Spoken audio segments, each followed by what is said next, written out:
Peace and blessings, Father Agustino here with you, and welcome to the second week of Lent.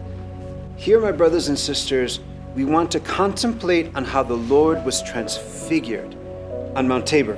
But perhaps we can focus in on one of the disciples who he invited with him and see how there was a transformation in the maturation of St. Peter.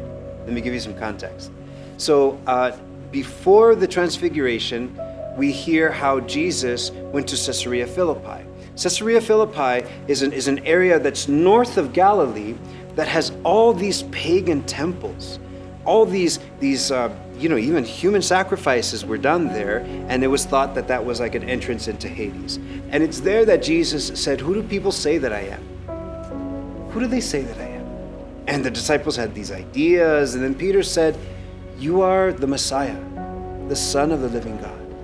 And Jesus said, "Blessed are you, Simon Bar-Jonah, for no man has revealed this to you but my Father in heaven. And I call you Rock, Peter, and upon this rock I will build my church."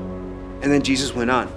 He said, and Jesus said, he must go to Jerusalem, be mistreated by the scribes and the Pharisees, and then put to death and rise again on the third day. But I guess Peter didn't hear that part, because he just said, "No, Jesus, hey, remember me? I'm the rock, huh? Yeah, it's me. You don't need to go to Jerusalem. We don't need those people. Come on, there's bigger places we could go to, huh? We could do this." And Jesus said a frightening thing. "Get behind me, you Satan."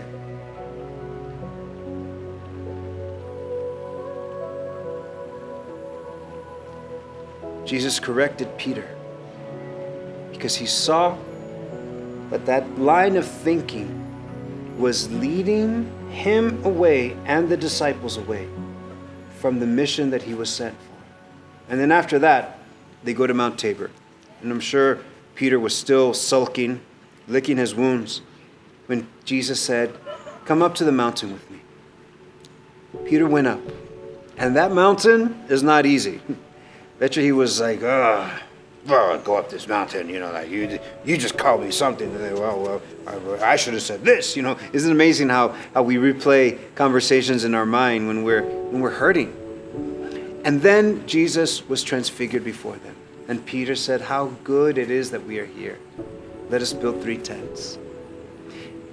Peter's transformation happened because in the Gospel of Mark, he says, "But he did not know fully what he said.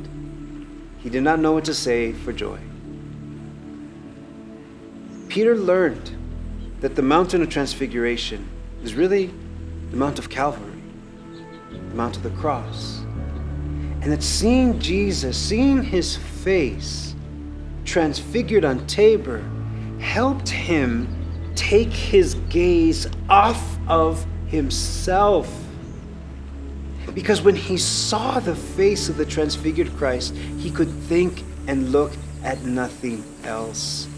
My brothers and sisters, let us gaze upon the transfigured face of Christ in the Eucharist, and let us not look so much at ourselves, but let us look upon him who is calling us up the mountain, because we were created for heaven.